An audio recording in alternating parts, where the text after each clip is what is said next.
kailan nakatricycle ka, tsaka naka-helmet, baliktad ka eh. Isan ba ako talaga ng lugar? Magmotor, walang helmet, huli. Pag mag-tricycle, huli pa rin. Isan ba talaga ako ng lugar? Naka-helmet ko, dapat sa motor yan. Hindi, pwede naman ito sa tricycle sila. Mali talaga nito, dami mong violation. Bakit?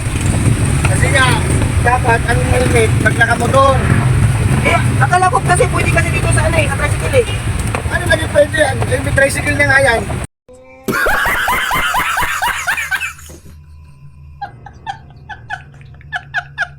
Isan ba talaga ako ng lugar? Eh, di sige, ilagay na lang itong ano dito.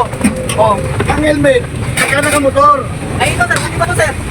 O, pero talaga may tama ka sa ulo, no?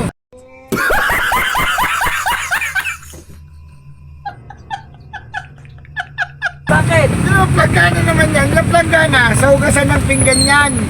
Isan ba talaga ako ng lugar? Huli pa rin ba ako? Talaga hindi ko maintindihan sa'yo. Talagang may ano eh. May tama ka ba sa ulo?